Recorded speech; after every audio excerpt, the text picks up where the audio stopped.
Welcome to the Jets UK podcast. I'm one of your hosts, Andres Groves. I'm joined by one of my co-hosts, David Wyatt-Hupton. David, how are you doing today? All good, all good. It's almost a weekend, almost time for some football. So, looking forward to it. Yeah, we're kind of coming off that mini bye now, so it's kind of it feels like quite a while back now since we played the Colts. So I'm raring to go, even if it's a very tough opponent. I'm raring to see our young team give it a go again, especially against a talented team at home. We've had good success against two of those teams coming into the building. Probably the two more talented teams, actually. You know, we lost to the Patriots, and they're probably the least talented of those teams we lost at home. So hopefully we have a good performance against the Bills, even if we don't beat them. Something respectable. That's the motto every single weekend. Just don't embarrass us, please. Just don't embarrass Stay us. competitive. Stay competitive. Don't embarrass us, please. So we'll have to, and there's going to be some work that has to be done after what we saw on last Thursday, if that's going to be the case. But we'll talk about that later in our preview, which will also be speaking to Matt from the Red, White, and Buffalo Blues podcast. He's a Bills fan, and he was on our podcast for the AFC preview before the season. So good guy, good chat. We had a really good chat with him, and that gives us a bit of a kind of eye-opener in terms of where the Bills are. Obviously, coming off that big loss and quite embarrassing loss against the Jaguars last week. So into a bit of housekeeping before we start. You know, any follows on social media are really appreciated on Twitter, Facebook, Instagram at UK Jets UK Pod. We've got David's got his the Jetway news article that post. If you haven't subscribed to that, subscribe to that. That's really good content coming from David every single weekday. Great stuff. What's today's article, David? On Thursday, obviously recording. Today's was on Michael Carter. Yeah, Michael Carter, So good one Michael today. Carter, Yeah, so really good stuff, and then you'll have your preview out as well. Look out for the Buffalo Bills preview on that as well. So yeah, really good stuff coming from our team. Just jumping in straight into the news. I mean, there's not much news to talk about, but I think we kick off this week with, you know, we were wondering where the QB situation was going. With Zach coming back into training, obviously they say he's not quite ready yet, and they want to give Mike White, another go because they want to give Zach another week. How are you feeling about the decision? I know you're pretty happy about it.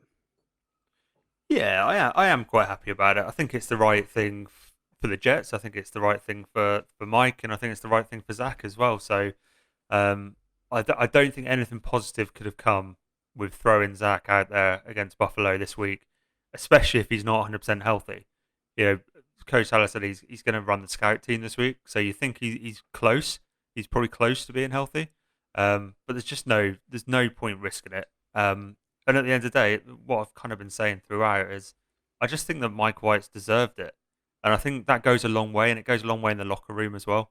And you kind of got that sense from Salah when he was talking yesterday that he did take kind of a temperature check in the locker room, and it seemed that everyone was on board, and you reward performance.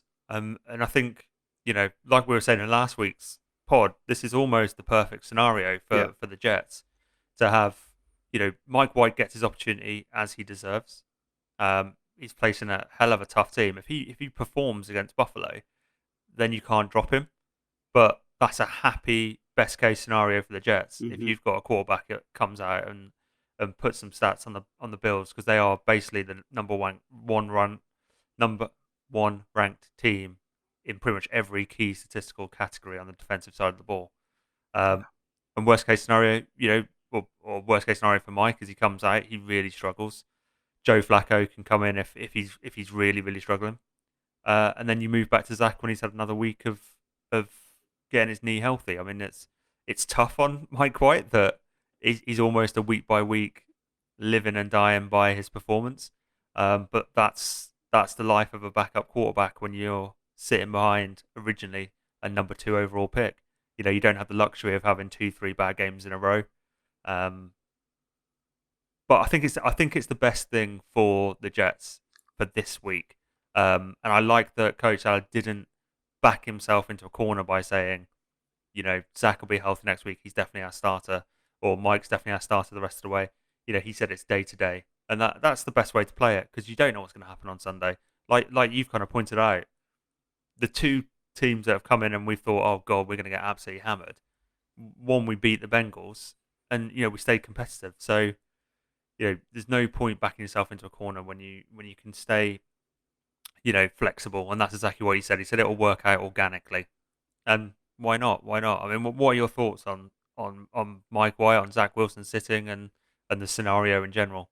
Well, yeah, I mean, I've always been the case that if Zach's not ready to go, then even 1% that he shouldn't be thrown out against the Bills. Like I said, it's there's very bad scenarios that you could imagine with Zach being put out there. Even if he was healthy, you would have concerns in terms of how he matches up with the defense. But yeah, that would be a different discussion if he was. They're saying he isn't, so you take the word for it that and you obviously the injury from everything we researched that it was a 2 to 4 week injury. It's week 3, so it lines up. There's nothing fishy about it. It is what it is, but it just works out perfectly that Mike gets another chance to go out there, like I said, and it kind of gives us like almost a no lose situation coming out of this week in terms of we could lose the game. We most likely are going to lose the game, but in terms of a long run, in terms of knowing where we stand with the QB situation, it's almost like a no lose situation, because if Mike White plays well enough to keep the job, then he's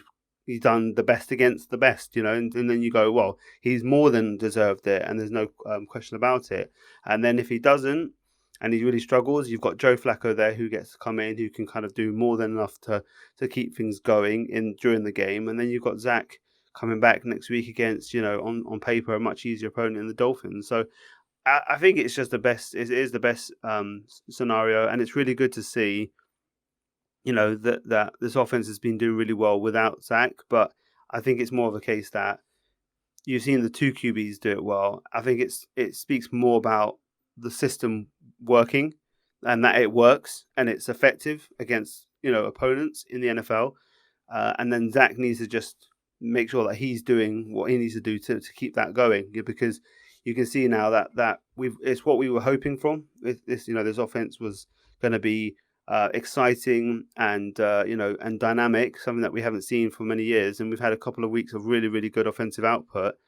It just proves that it works. So now Zach needs to make sure that he's the person who can make it work when he comes back.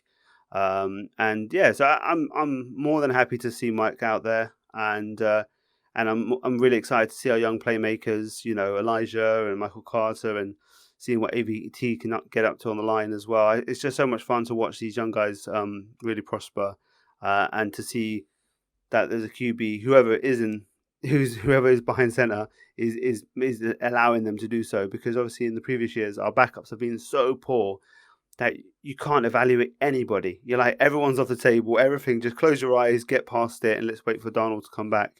And now we've got like whoever comes in can at least run it to some sort of standard that you can still get good evaluation out of the young players, which is so important because we've got such a young team. So yeah, I think that's a key point, is that a lot of people keep talking about Zach's evaluation and his kind of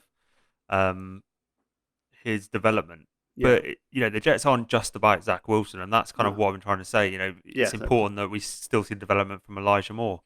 It's important that we still see it from AVT and Michael Carter, and we saw, something I touched on with Mike White and getting the ball into someone like Michael Carter's hands, is that's exactly how the offense is supposed to be run. And you saw Coach Salah said something quite illuminating last night. He said, Mike White's shown the blueprint for how this offense should look. Because we were giving Mike LaFleur a really tough time at the start of the season. Yeah. Because it just didn't look like an offense that was going to be kind of successful in this league. It just didn't look like an offense that was going to move the ball. And it's all of a sudden started clicking, it started working. And some of that is not on the quarterback. Some of it's on personnel usage. Some of it's on just general improvement from the likes of Moore and Carter and the offensive line in general. But some of it is on the quarterback, and some of it is on him getting the ball into Elijah Moore's hands on time. Yeah. Some of it is about getting it to Michael Carter, leaking out the backfield, because that's where you can do some real damage. And as soon as you start doing that, teams can't cheat up on the run, and so all of a sudden it opens up some running lanes, and it's a snowball effect. And I'm looking forward to seeing Zach when he gets back and seeing what he's learned, because that'll tell you a lot about Zach Wilson. Has he been able to sit on the sideline, watch how the offense is run, watch how Mike White has kind of checked down to his receivers. and it's not all about check down. Some of it is just getting the ball to the right person in space at the right time. It's not a defeatist. Someone said to me the other day, he's a game manager. And I was like, do you know what? If a game manager can throw for 500 yards and 4 touchdowns in 5 quarters, I'm on board for that game manager. Yeah, exactly. I hate labels being thrown around for people. He's playing within the structure of the offense. And I'm really excited to see if Zach can do that as well, plus the deep ball accuracy. If he can mix the two up and Yeah. actually decide when to utilize each one, he is going to be a very dangerous quarterback. Long way to go. And it may be that we don't see it until next season. There is Yeah. an alternative universe where Mike White performs at such a level that he starts the remainder of the season. And I know people aren't overly happy about that and they don't want to hear it. But Mike White's not a 34-year-old veteran quarterback coming to the end of his career. He's only 26, and he's only just started his first NFL game. So, it's going to be interesting. It's going to be, that. I don't know if you watched Coach Shannon's press conference yesterday, but there was one non-quarterback related question in the entire thing. Just one. This is going to be a theme for a few weeks yet. So, as boring as sometimes it gets talking about controversies and quarterbacks and such, I feel like we're going to have to talk about it for a while.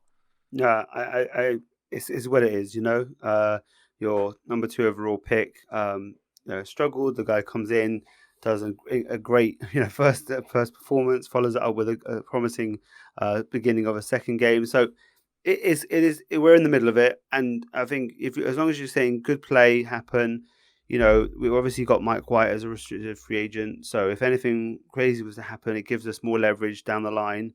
We're still a developing team. We're not pushing towards any narrative right now. It is what it is, and I do feel though, like right now the way it's looking is like Zach needs to learn to crawl and walk in this offense. Before he's been trying to run instantly, right? He's been trying to do what Aaron Rodgers does in a similar offense, and how he's implemented his ability with obviously Mike's brother up in Green Bay, and I think you can't jump straight to that, because in the NFL he hasn't got enough of a feel for what works and what doesn't in the NFL to be doing that, and that's why he's been struggling. I think Mike White has come in and says, yeah, I can do this job. I'm going to do this. I'm not going to go outside my remit, and I don't need to, because the system works. And if we work to the system works, and we can be successful, and that's the best way of winning the game. I don't have to be the hero here, and I think Zach needs to learn that too. But if he can, he can run way faster than Mike White, right? Like if you get down to that level, that's the potential there. It's just Zach needs to learn to do the simple things first, and even like implement maybe a very similar game plan. Even if I don't see anything down the field, maybe 1 or 2, intermediate throws. That's what we need to see. We don't have to see anything flashy. I want to see the simple stuff, because we know the flash is there. So we've seen it already in the NFL. It can happen, and if there's 5 seconds left on the clock and you need some crazy play, Zach can make it when there's nothing else available. But it's when there are other things available, take them and give and trust your teammates to make plays as well. So I think that's really important to see this system works, and Zach needs to see that the system works when it's implemented this way, because you've seen people like Mullins and Beathard in San Francisco come in for Jimmy G and have decent performances on the back of running this system. So I think it works if you run it in that way. So yeah, I think everything is. I'm very happy with how things have worked out in terms of. I'm happy to see where Mike White is. I'm excited to see Zach again. Hopefully this season. Hopefully he does come back and we get and he shows an improvement. If not, we'll see. But it's I'm very, very kind of chill about this right now, and I'm not going to let anyone try to kind of get upset about any narratives coming out of it. The beat can do one, really, as far as I'm concerned. Yeah, we'll cross the bridge when it comes to it. Absolutely. Just like Salah, we'll take it 1 week at a time. Right now, Mike White's starting. Zach Wilson has an opportunity to learn again, and that's what Salah says. So there's more than one way to learn. Yeah, you don't have to be playing to learn. And this is kind of like a modern thing, isn't it? The quarterbacks need to come in and be dominant from game one, and if they're not, they get questioned. It never used to be that way. It never used to be. You look at even some of the best quarterbacks right now; they didn't play straight away. Like Mahomes didn't play straight away. No. Aaron Rodgers didn't play straight away. So it's interesting to see how the narrative has changed over the years in terms of rookie quarterbacks. And I think Justin Herbert coming in and doing what he did doesn't help guys like Zach Wilson coming in who struggle a little bit. And let's be honest, he's not the only rookie struggling. Trevor Lawrence isn't doing very well in Jacksonville. Justin He Fields has did been struggling until this week. He had a Justin great Fields. Monday night, Yeah, he but had a good Monday night, but he was struggling before that. yeah, Um, Davis Mills in Houston, he's struggling. yeah, They're all struggling. There is no Herbert. I mean, Mac Jones is doing well. You've got to give him props. Mac Jones is playing well. He's playing within himself, but he's a quarterback that came into a system that's perfect for him. And he's a very self-aware quarterback. He knows what he can do. He knows what he can't do. yeah. And that's kind of a lesson that a lot of these guys need to learn. But Trevor Lawrence looked okay against Buffalo. I mean, he did enough not to lose in that he didn't turn the ball over, and I think that's going to be the key this week as well. Yeah. Is give Buffalo a short field, you're going to ask for trouble. So don't play hero ball. Yeah, we'll get into the preview. Yeah. I'll leave that for the preview. Yeah, we'll leave that for the preview. But yeah, first of all, we'll go to our interview with Matt.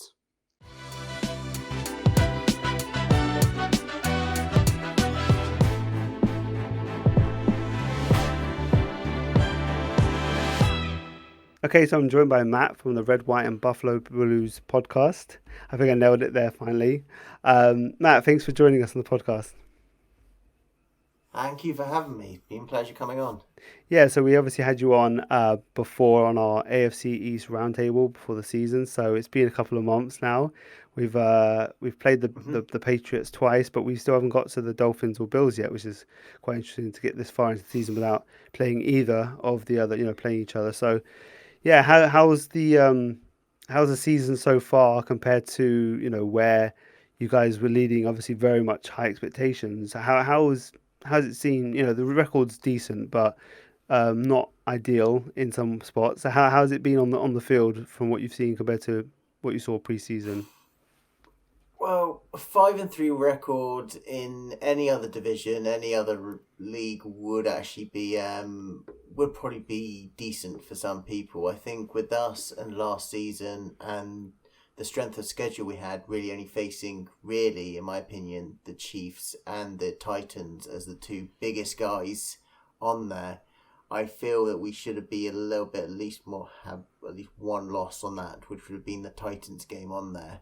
I tried to temper the expectations. I think I said like 13-14 wins for the Bills, so we're still on course for that. But at the moment, after the last few weeks, it's looking a bit of a struggle. But hopefully, it will actually it will start turning itself around, and I think at that point we can then look to increase and actually look a bit further than just the AFC East Championship and potentially look back towards that number one seed in that bye.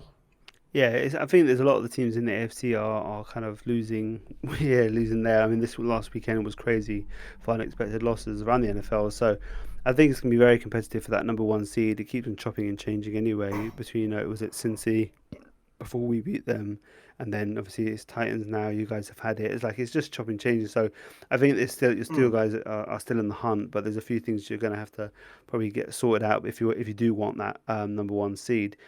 Obviously that's lead us to what happened on Sunday against the Jags. I mean, that was a really tough loss. I know you don't want to talk about it. I appreciate that, but we are hot off the heels of that game and leading into our game.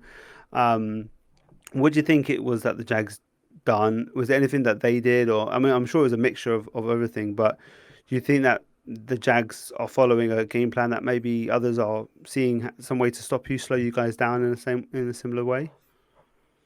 First of all, I'm going to say game. What game? We were on a bye week last week. There was no game last week. We didn't play Jags. We didn't lose 9-6. We didn't. We're going into a freshness game. No, no. To be honest, I don't know. I think maybe people are now starting to figure out how to beat this. To slow this offense down.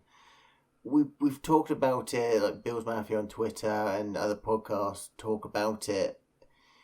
There's a couple of glaring issues. Our defense is still the number one ranked defense in the league. Our offense is stalled slightly, and in my opinion, I've discussed this on our podcast with Alex. It's the O-line which seems to be the biggest issue there, because as much as we didn't think about it at the beginning of the season, we seem to rely now on Spencer Brown, our rookie out of Northern Iowa, as our right tackle, as a key component of this team, because we've kicked Darryl Williams inside, and then we would usually have Feliciano at left guard.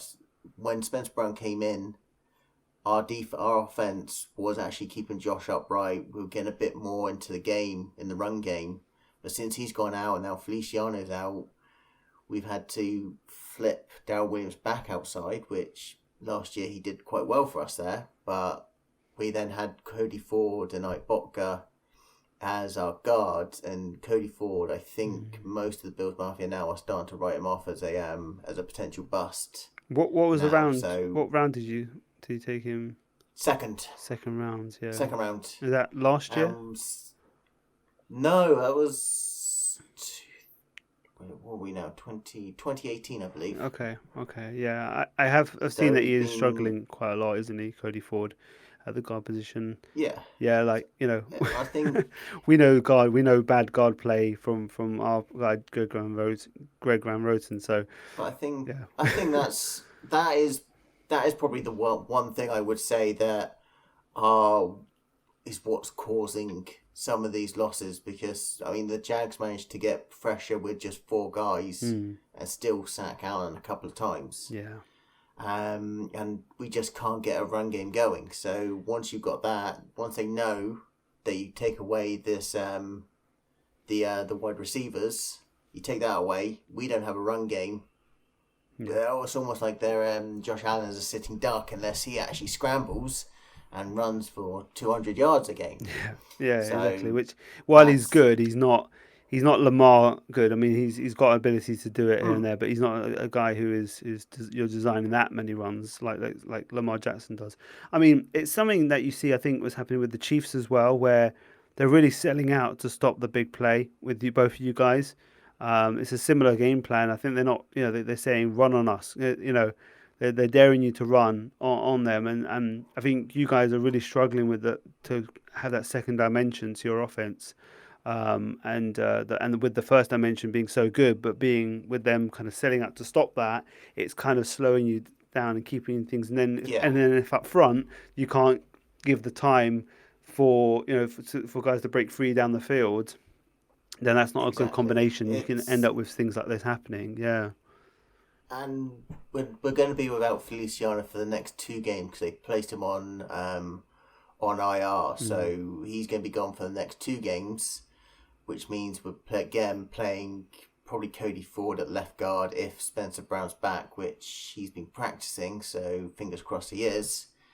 But it's something that I know if I was talking to Alex right now on the show, he'd be shooting me down. I'm already looking to the draft and actually thinking the Bills need to double down like we did on pass rushers with the offensive guards. I think that's the one thing. We get that fixed this season or even in the off season and get a solid run game going. I think the loss against the Jaguars, the loss against the Titans, and the other loss, which was against Pittsburgh week 1, would probably be a thing of the past, and we could probably be now 8-0 rather than 5-3. I think that's the one thing that has let us down really this season. Yeah, it's definitely an interesting thing to see that offense slowing down and after it was so explosive last year, and I think this plays into it's quite an interesting situation. With you guys not being able to run the ball and we can't stop the run. So it's kind of an interesting thing where like who wins that battle, because we also kind of we naturally try to kind of stop the word that Salah uses is eliminate explosives. So they try to make sure that they don't get the big plays basically, but it's happening on the running game. We're just getting absolutely chewed to bits. I mean, last week against Jonathan Taylor was just a nightmare. So, yeah, it's interesting to see where your weakness plays into our weakness, and our strength, I guess, on the defensive side matches up with your strength. So it'll be an interesting battle on that side of the ball. If you go to the other side of the ball, that your defense is still playing just lights out. I mean, they didn't let Jacksonville do anything other than a few field goals, but unfortunately that was enough. But how's the defense doing? I mean, the defense, I don't think we can really question our defense on there. There may be minor question marks, and I've always said this about our cornerback too. And when Trey White goes down, I mean, he obviously went down holding his shoulder collarbone against the Jags, but I just think this defense is built to actually to at least try and give our offense or help our offense out a little bit. I mean, we're plus 13. That's probably a bit more now. We turned 4 takeaways or something like that against the Jags, so we're like plus 16, 17 in turnover margin. We only allowed 260 odd yards, 270 odd yards. We're just a team that will suffocate you, and there is pretty much nowhere that you're going to really beat us. We're still a little bit suspect on the run game, but this season it has shown and seen that this defense can suffocate a team, especially like what we did to Mahomes, and it seems like other teams are now doing to Mahomes, mainly thanks to the Bucs in the Super Bowl. But we've managed to retain pretty much every single starter from last year, and having Rousseau in there, who has moments in the first part, has slumped a little bit, but that's probably the scheme and the lack of pass rush that we're getting. But it's something that we as Bills fans can't really complain about, because it's keeping us in games. Yeah. It's just the offense that we really need to fix, and the fact that we're number one scoring defense, the pretty much top of every category other than rush yards allowed, shows how much Leslie Frazier and even Sean McDermott has actually put into making sure that at least one part of the three is actually elite at the moment, and we can now focus in the off season on the offensive side. Yeah, I think that's from the outsider's point of view. You're a first-ranked defense. We're the 32nd ranked defense now. Actually, the way things have gone with the scoring, so it's interesting to see how that's going to stack up. I think that it's just an interesting matchup now with you guys coming off that kind of, it's almost like a blueprint for what we could try to do. But my theory is that we're gonna find the fire that's coming from last week. We kind of didn't want the Jags to win that. First of all, we don't really like Jags that much because they've completely been.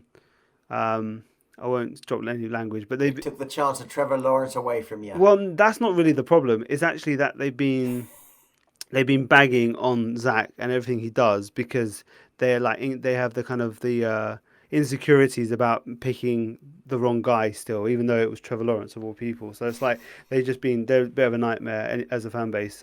Anyway, so we didn't want them to win because we just didn't want to face you guys off that loss. We wanted you to kind of like win that game. You're like, okay, we've got things to work on, but come off a win. Now you're coming off a loss. You're like, oh, great. Like we're going to face that fire and brimstone potentially. But I think we're going to bounce back. We always raise our game, and we always raise our game against rivals. Yeah, that's true. And I think we obviously came off quite a big, a big loss. I mean, we got some points back to make it respectable on the scoreboard, but actually it was a pretty bad loss against the Colts. And we've got to bounce back as well. So you've got two teams who, week 9 wasn't good at all.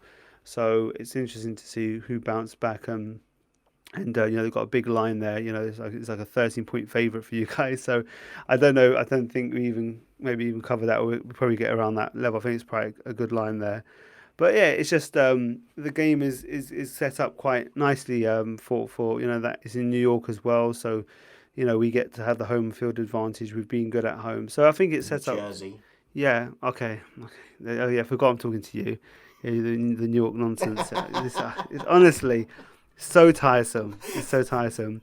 But looking at the game on Sunday, how are you guys looking health-wise kind of coming into this game? With people who are on the, and we know people on IR, but people are kind of questionable or banged up a little bit. Let's find out. I was actually looking at this before on Twitter just beforehand. Let me see, because they posted something up. Yeah, so at the moment, the only real issues we have is limited on Spencer Brown, Dawson Knox, Taron Johnson. Really, they're the only main ones, obviously, other than Feliciano, who's gone. So we're looking quite healthy. Hopefully Knox and Spencer Brown will be back. I think the others, Zach Moss is going to be questionable because he's in concussion protocol at the moment. Yeah. So you may get a bit of Matt Breda this year. Unfortunately, we can't elevate Christian Wade, unfortunately. But we'd love to, because he would have had a field day against you guys. Yeah, he probably will. I think Singletary will have a good day on Sunday. Is Dawson Knox looking to play? Is he lined up to play for this game? He's practiced last week. Obviously, they gave him an extra week off because we thought we were going to smash the Jags, so they thought give you an extra week off to recover and all that. But it should be he should hopefully be touch and go to do it. Okay. We'll just see what happens. If he doesn't practice for like the next 2 days, then it's more than likely that he's going to be ruled out for Sunday. But if he's limited, he probably will suit up. Right. Okay. Maybe not get as much in an action on Sunday, but he'll probably suit up. I think it could be a key to you guys getting back on track as well. I think you've missed him with the struggle, the way that people are defending you, having someone close to the line of scrimmage to kind of move the chains can help break things up a bit. So that would be interesting to see if he's back. I think that could be a bit of a key cog if he is there in deciding kind of where the game goes. In terms of anyone who is kind of a surprise kind of player who's kind of come through and done good things. I know the Bills is quite an established team with good players throughout, so they're quite well known. But is there a player who's kind of, it could be on the other side of the ball, is there a player who's kind of may show up and being quite impressive that a general fan wouldn't know about? Well, he came in with high expectations a couple of years ago, but he's really had a solid season this year. It's Ed Oliver. Right, yeah. Last year and the year before, he was a bit down, but something seems to have clicked, and he's become quite efficient and actually quite a menace in that middle. But the one guy which probably no one will even talk about will be Tyler Bass, our kicker. Okay. The fact that he's probably been our most accurate kicker for a while. Yeah. He's pretty much I don't think he's hit about a couple of 50-yarders. I think 57 yards is his actually longest in his career. But he's always been that consistent and that money on the kicks. So it's really him and Ed Oliver, in my opinion, were our names to look out for. Yeah, Ed Oliver may not get the stats, like loads of sacks and all that, but it's what he does on the inside, along with Star Lutalele. Those two, if they can combine and actually get in sync, you're looking at the edge. Addison's had a few decent games, and don't discount Russo when he actually when he plays, because that kid, he's gonna be a star.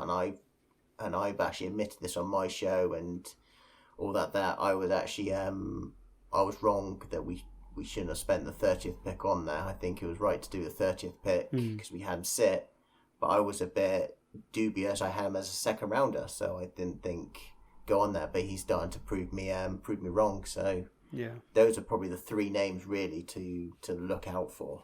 I think definitely Ed Oliver's one. I think he was drafted in the same top 10 as Quinnen Williams, obviously, which is a same position. So he's a player that I think we were quite familiar with in terms of looking at the options at 3 and people who are up there. I think that's interesting also, specifically with who I brought up earlier, Greg Van Roten, who is struggling at right guard.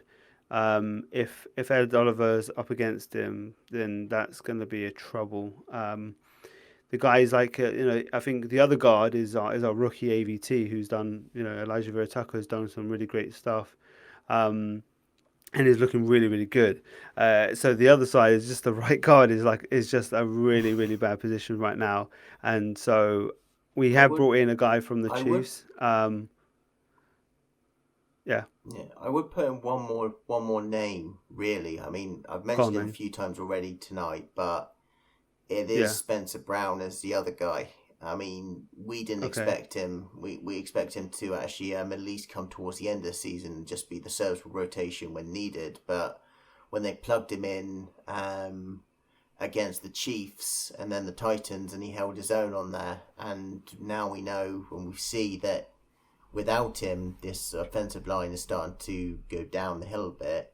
That's a name that really you've got to keep an eye on. And I mean, he's kept like, what was it? The Chiefs pass rushes out. He's kept Titans pass rushes out.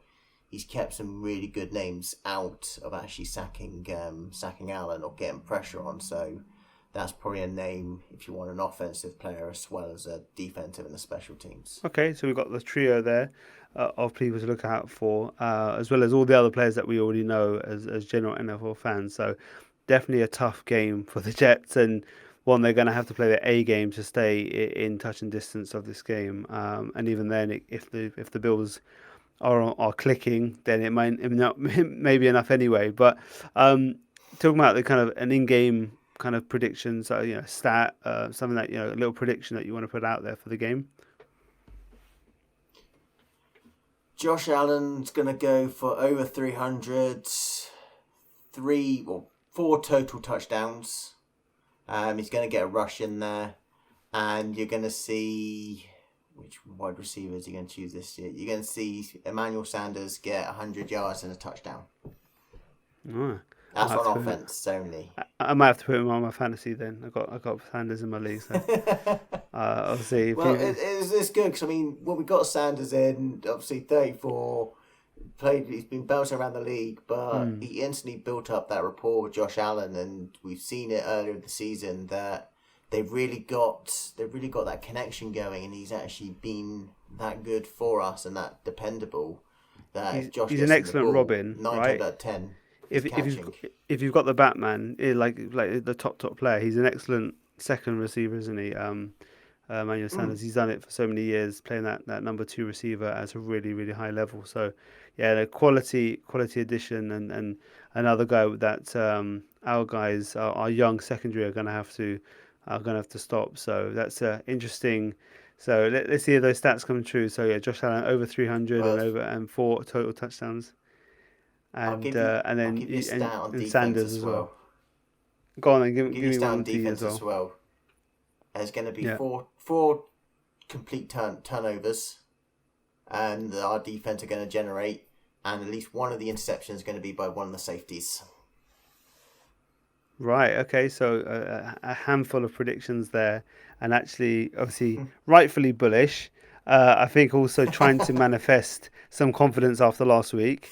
Fair enough. You're in the position with your team to put out these stats. I hope in a few years that I can also jump on podcasts and say that quarterback's going to go through 300, 4 touchdowns. We're going to have 4 total turnovers on defense. It's going to be, so that's probably lining up to where the scores are going to go. What's your score prediction for the game? Well, the fact that we will raise our game against rivals and coming off that so-called game bye-week type matchup, the way our defense is playing, and even I think you're starting Mike White, aren't you? Yeah, Zach's not ready yet. Starting. Yeah. I think even with him in the lineup and what he's actually done so far, I can't see you putting up more than 14 points on this defense, which is just below our what we do per game anyway. But I can see this offense really starting to get fired up now. Josh Allen wanted to put a point in there. I'm going... What would I say on the podcast? I'm going to say about 37-14. 37-14. So good old pasting in the AFC East. So again, not even something that I would say. Your Your touchdowns will probably be garbage time touchdowns, to be honest. Probably that might be the case. Like I say, we don't know. I mean, we didn't know what was going to happen last week. We didn't know what was going to happen with the Bill when the Jets played the Bengals. So this league is still as unpredictable as you like. So you never know. But I think the prediction is a sound one because coming off a loss and with the difference in talent, I'm not going to raise too many eyebrows at it. It is a high one, and but I can't say it's not going to happen. There have been a few predictions. I was dangling, waiting for the real. Yeah, there's a couple. Like I've had some guys come with some very bold predictions, and I'm like, all right, we'll see. But with this one, I'm a little bit nervous, but we will see. Like I said, Mike White. It's a very interesting situation with Mike White because obviously if Mike White is like, if he's a real good player, this could get quite interesting for us overall in terms of our situation, or he's just going to get destroyed and then we're like, okay, back to Zach against Miami next week. So it's like, it's one of those situations where either case is going to be some interesting outcome from what happens in our QB room. So it's going to be interesting to see what happens with the Jets and if they can bounce back, and obviously with you guys bouncing back as well. So Matt, thanks for jumping on the podcast. Do you want to give a shout out about your podcast that I just about got the name down at the beginning of the recording? If there's anyone who wants to follow you as well, I know there's some people like to follow people who support other teams around the UK as well. Do you want to give out any of that stuff out to the listeners? Yeah, so the podcast is The Red, White and Buffalo Blues.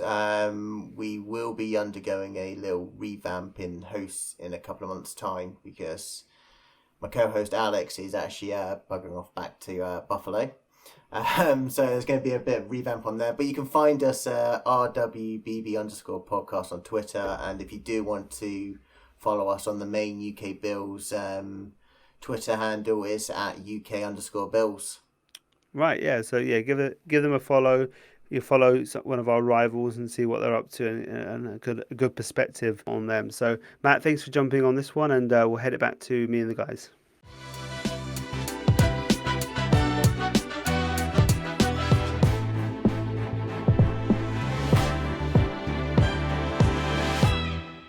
Okay, so we'd like to thank Matt for joining us on that. It was a great chat with him. And on to our preview now, David. So I think we'll kick off with the defensive side of what we have to do to try and stop this offense, which is generally pretty good. Obviously, it's struggled a bit, and it looks like there may be a little bit of a book out on them. What's your feelings about their offense and our defense, which needs to pick up after that dreadful probably even worse performance than even in New England, that performance in Indy from the defensive side. Where are we looking at this week with the defense versus that offense? Yeah, I mean this is a really key week for our defense as a whole. I mean they've been pretty embarrassing for a few weeks now. They are trending in the complete opposite direction to where they should be going as a young unit as you go through the season. Right, 32nd now, right? 32nd. Yeah, I mean the offense is actually trending up. I was just putting the preview together for tomorrow. And the offense is going from 32 to the mid-20s in some categories. And you're kind of like, okay, we're going the right. And the defense has gone from like 16th to like 32, and everything is going the wrong direction. And this is going to be a really, really tough matchup. Like a really tough matchup. Buffalo don't run the ball that well. So that's key number one. They don't run it overly well. I mean, they're not a bad running team, but they're not a great running team. But what they do is they get a lot of wide receivers on the field.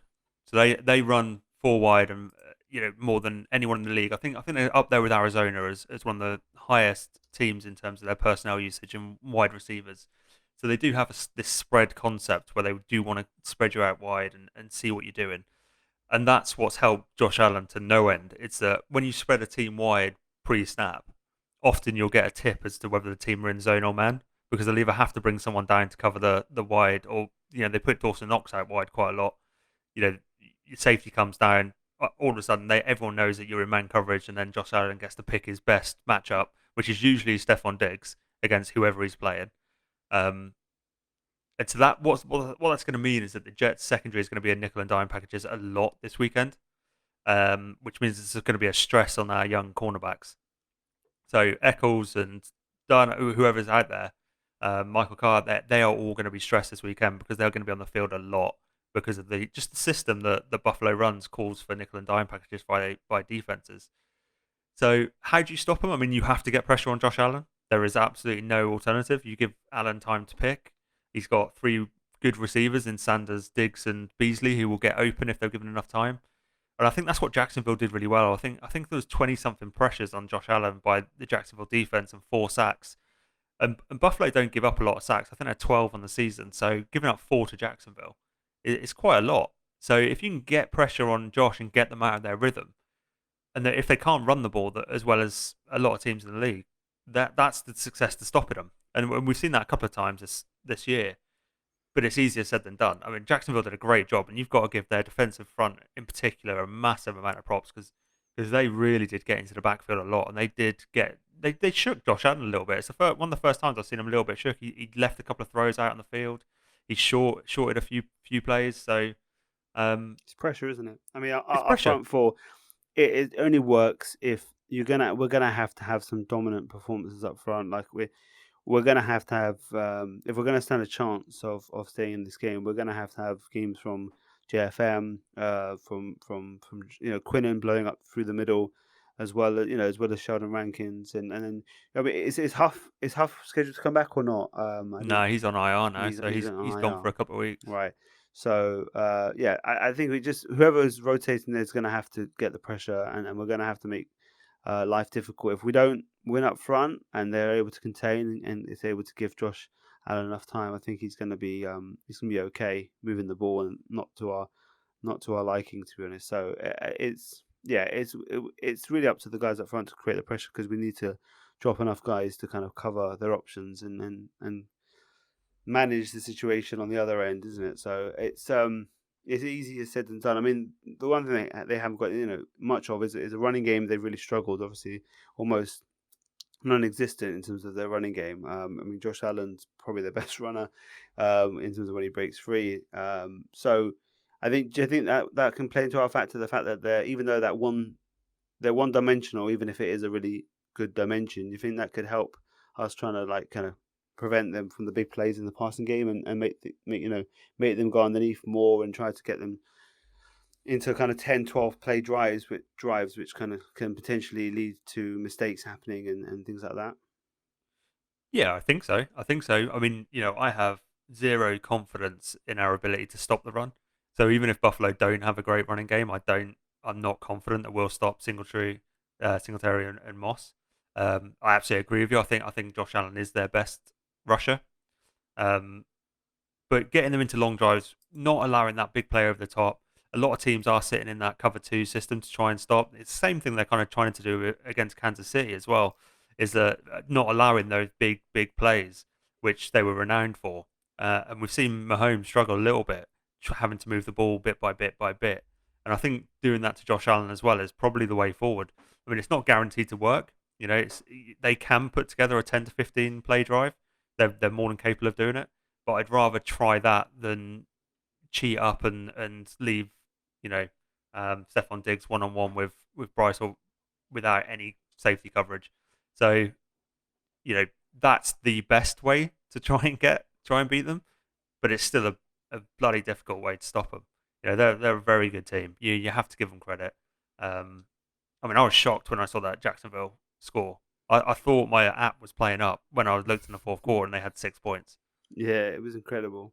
Just incredible to keep them to 6 points. And yeah, I think it's going to be a tough challenge. But I just hope the defense just steps up to a better level, right? Like, we're not asking you to kind of keep them to 6 points, but keep it manageable so the offense can keep up. If they have a good offensive performance, we can be in this game. If they didn't completely, they ruined the game plan from last week because the offense, I think, was moving quite well, and obviously small transition from Josh over to Josh Johnson. And that's when the game got out of hand, when we just couldn't quite keep up with the scoring that was happening because the defense was just letting them through every single time. So just show us more than what you showed on Thursday, please. Just show us more. I think it's simple as that, really. Like, I'm not asking to do like miracles here, but just keep things respectable and keep things in hand, so the offense can have a shot at it if they can get things moving against a really good defense. And that's what we'll move on to is the Jets offense. David, what does Mike White and the offense have to do against this number one ranked D? Keep it competitive is what they have to do. It's not easy to move the ball on Buffalo, either on the ground or through the air. They've got the number one defense in terms of points, number one in total yards, number one in passing yards, and number three in rushing yards. So, you know, you're not going to have the same level of success moving the ball against Buffalo as we did against Cincinnati or against Indianapolis. It's not going to be at that level. So, um, you know, the one thing you can do against Buffalo is you can actually get some of that underneath stuff. So it actually does play into the hands of Mike White. I think since 2017, the Bills lead the league in fewest passing 20 plus explosive yard plays. So that's not how you're going to beat them. You're not going to beat them very often with a 50-yard bomb over the top. What you'll beat them at is getting 4 yards here, 5 yards here, 5 yards here, and just wearing them down a little bit. You have to protect the quarterback. I mean that's priority number one. It's every game, but especially against Buffalo, you can't have your quarterback in second and longs and third and longs because it's just asking for trouble because they're so good on the back end in terms of coverage, and that defensive backs kind of unit, they've all been together for so long. So Pointer and Hyde, the safeties, they've been there since 2017. White's been there since 2017. So they all know each other really well. The communication is outstanding. They play a mixture of zone and man. They play a lot of zone. So having Moore and Davis and the other receivers know where to sit down. I think there's an opportunity to move the ball, and I think it does play into Mike White's strengths in terms of the underneath and leaking out of the backfield. Because what they do a lot of, and what we saw against the Dolphins, they had 6 sacks on the Dolphins, and a lot of what they did was they either brought the slot corner on a blitz, or they brought the safety down on a blitz. I think three of the sacks came from corners or safeties. So if you can leak out, you've got some opportunity for some yards after catch kind of play potential there. They don't blitz a massive amount though. I think they're in the bottom 10 in terms of blitz percentage. I think it's only around about 23, 24%. So, they're not going to send a huge amount of pressure to you because they're so confident in their back end standing up and in their front four getting to the quarterback that they don't need to. It's almost kind of like what Salah wants to do, isn't it? It's kind of that 4-man rush, get home, and play really good coverage on the back end. Yeah. And they certainly do that. So, I mean, we're going to have to be at our absolute best. I mean, you saw last week, I know it's Jacksonville, but even when the offense isn't humming and the defense on the field a lot more, they still only gave up 9 points. So this is a really difficult team. It's going to be a long day for Mike White, probably. But if he moves it, great.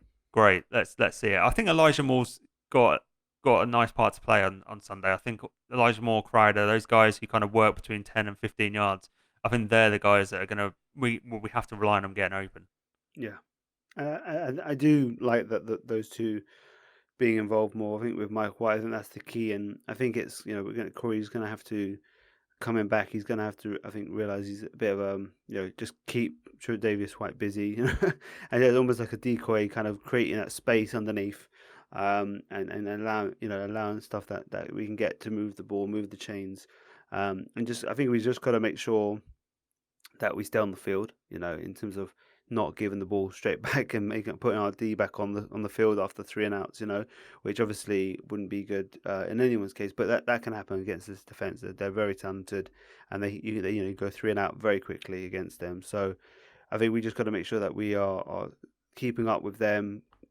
Slow the game down. Or speed the game up in terms of let's get that game into less possessions so that their offense has got less possessions to score against us. Things like that against you do when you play high powered offenses. So I think it's going to be take a chapter out of Jacksonville playbook, and also maybe drink the elixir that they drank last week as well, because it's going to be a massive challenge, but one that I'm very excited to, because it's almost like we're just assuming, with 13.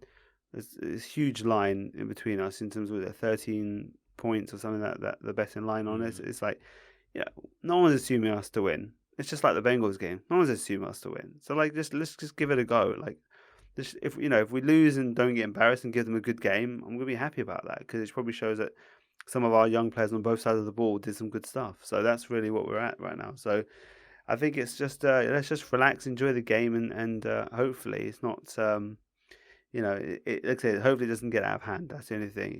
You hope that it's not another one where you're like, it's like the points are going up and we're not doing anything. It ends up being like a 50 burger. That's where it ends up being like, yeah. But hopefully that's not the case. So hopefully they keep it steady. So predictions for the game before we head off. What are you thinking? I mean, Buffalo's just been poked pretty violently by Jacksonville, hasn't it? And it's a pretty angry bear. So we may, I can't have confidence in the defense until they prove to us that they can stop someone. Yeah. So I think Buffalo are going to score a fair few points, which instantly makes it more difficult for the offense to score, because it puts you in bad situations. It puts you in obvious passing downs. I'm going to go with Buffalo 37.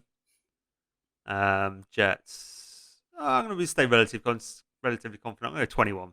I have 3 touchdowns. All right. Well, I was about to match you exactly until you said 1. I'd say 24. So yeah, I'm with you. 37-24 is my prediction. So we're pretty much aligned in where we think this one's going. I think the confidence is, like I said, hopefully the offense does put out that much production. It'll be pretty good to see against this Buffalo D. But like I said, it could be any of those combinations. It could be, I think it's still going to be 30 something. Hopefully it's 30 something. And then hopefully we are in the 20s. It's not one of those ones where it's like 3 field goal drives and that's it. So hopefully we've got something to shout about and some good stuff to look at when we look at the film next week. But guys, enjoy the week, enjoy the weekend. The game, like I said, it's one of those ones where we're not expected to win.